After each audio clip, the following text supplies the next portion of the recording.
Jaya Radha Madhava Punya Bihari.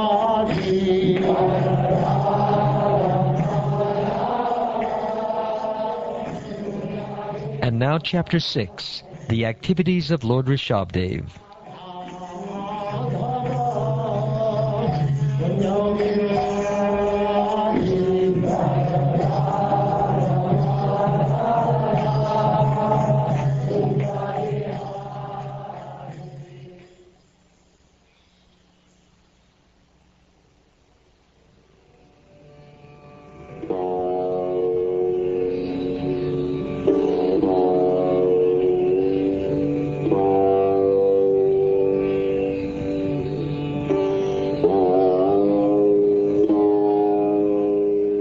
King Parikshit asked Shukdev Goswami, "My dear Lord, for those who are completely pure in heart, knowledge is attained by the practice of bhakti yoga, and attachment for fruitive activity is completely burned to ashes. For such people, the powers of mystic yoga automatically arise. They do not cause distress.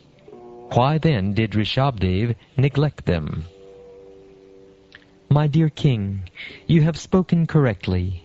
However, after capturing animals, a cunning hunter does not put faith in them, for they might run away. Similarly, those who are advanced in spiritual life do not put faith in the mind. Indeed, they always remain vigilant and watch the mind's action. All the learned scholars have given their opinion. The mind is, by nature, very restless, and one should not make friends with it. If we place full confidence in the mind, it may cheat us at any moment. Even Lord Shiva became agitated upon seeing the Mohini form of Lord Krishna, and Sobari Muni also fell down from the mature stage of yogic perfection. An unchaste woman is very easily carried away by paramours, and it sometimes happens that her husband is violently killed by her paramours. If the yogi gives his mind a chance and does not restrain it, his mind will give facility to enemies like lust, anger, and greed, and they will doubtlessly kill the yogi. The mind is the root cause of lust, anger, pride, greed, lamentation, illusion, and fear. Combined, these constitute bondage to fruitive activity. What learned man would put faith in the mind? Lord Rishabdev was the head of all kings and emperors within this universe, but assuming the dress and language of an avaduta, he acted as if dull and materially bound. Consequently, no one could observe his divine opulence. He adopted this behavior just to teach yogis how to give up the body.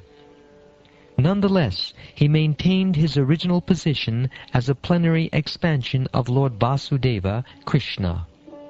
Remaining always in that state, he gave up his pastimes as Lord Rishabdev within the material world. If, following in the footsteps of Lord Rishabdev, one can give up his subtle body, there is no chance that one will accept a material body again. Actually, Lord Rishabdev had no material body, but due to Yogamaya, he considered his body material, and therefore, because he played like an ordinary human being, he gave up the mentality of identifying with it. Following this principle, he began to wander all over the world. While traveling, he came to the province of Karnataka in South India and passed through Konka, Venka, and Kutaka. He had no plan to travel this way, but he arrived near Kutakachala and entered a forest there. He placed stones within his mouth and began to wander through the forest, naked and with his hair disheveled like a madman. While he was wandering about, a wild forest fire began. This fire was caused by the friction of bamboos which were being blown by the wind.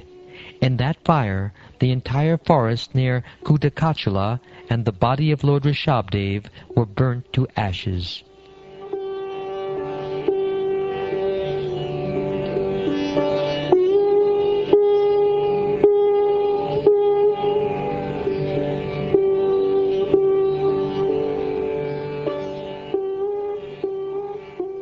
My dear King, the king of Konka, Venka, and Kutaka, whose name was Arhat, heard of the activities of Rishabdev and, imitating Rishabdev's principles, introduced a new system of religion. Taking advantage of Kali Yuga, the age of sinful activity, King Arhat, being bewildered, gave up the Vedic principles, which are free from risk, and concocted a new system of religion opposed to the Vedas. That was the beginning of the Jain Dharma. Many other so-called religions followed this atheistic system. People who are the lowest among men and bewildered by the illusory energy of the Supreme Lord will give up the original Varnashram Dharma and its rules and regulations. They will abandon bathing 3 times daily and worshipping the Lord. Abandoning cleanliness and neglecting the Supreme Lord, they will accept nonsensical principles. Not regularly bathing or washing their mouths regularly, they will always remain unclean, and they will pluck out their hair. Following a concocted religion, they will flourish. During this age of Kali, people are more inclined to irreligious systems. Consequently, these people will naturally deride Vedic authority, the followers of Vedic authority, the Brahmins, the Supreme Personality of Godhead, and the devotees. Low-class people, due to their gross ignorance, introduce a system of religion that deviates from the Vedic principles. Following their own mental concoctions, they automatically fall down into the darkest regions of existence. In this age of Kali, people are overwhelmed by the modes of passion and ignorance. Lord Rishabdev incarnated himself to deliver them from the clutches of Maya. Learned scholars chant about the transcendental qualities of Lord Rishabdev in this way. Quote, "Oh, this earthly planet contains 7 seas and many islands and lands, of which Bharatvarsha is considered the most pious. People of Bharatvarsha are accustomed to glorifying the activities of the Supreme Personality of Godhead in his incarnations as Lord Rishabdev and others. All these activities are very auspicious for the welfare of humanity. Or what shall I say of the dynasty of Priyavrata, which is pure and very much celebrated?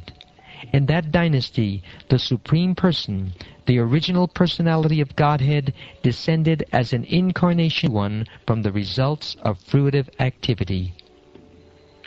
Who is that mystic yogi who can follow the examples of Lord Rishabdev even with his mind?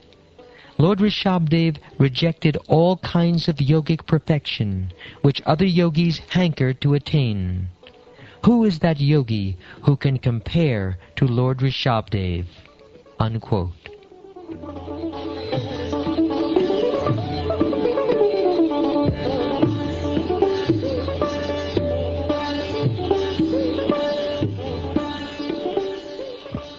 Lord Rishabdev is the master of all Vedic knowledge, human beings, demigods, cows, and Brahmins.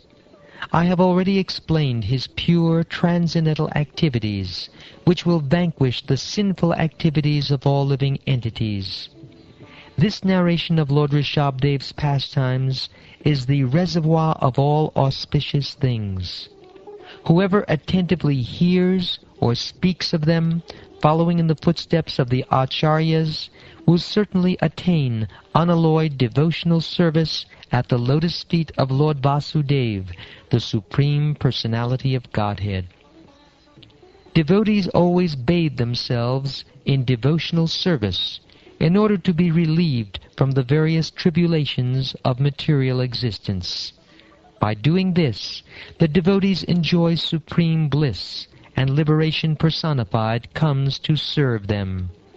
Nonetheless, they do not accept that service, even if it is offered by the Supreme Personality of Godhead Himself.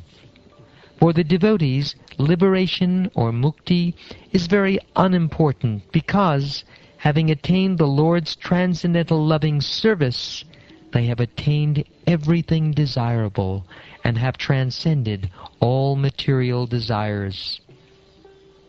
My dear King, the Supreme Person, Mukunda, is actually the maintainer of all the members of the Pandava and Yadu dynasties. He is your spiritual master, worshipable deity, friend, and the director of your activities. To say nothing of this, he sometimes serves your family as a messenger or servant. This means he worked just as ordinary servants do. Those engaged in getting the Lord's favor attain liberation from the Lord very easily, but he does not very easily give the opportunity to render direct service unto him. The Supreme Personality of Godhead, Lord Rishabdev, was fully aware of his true identity. Therefore he was self-sufficient, and he did not desire external gratification. There was no need for him to aspire for success, since he was complete in himself. Those who unnecessarily engage in bodily conceptions and create an atmosphere of materialism are always ignorant of their real self-interest.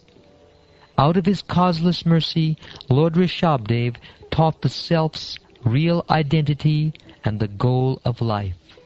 We therefore offer our respectful obeisances unto the Lord, who appeared as Lord Rishabdev.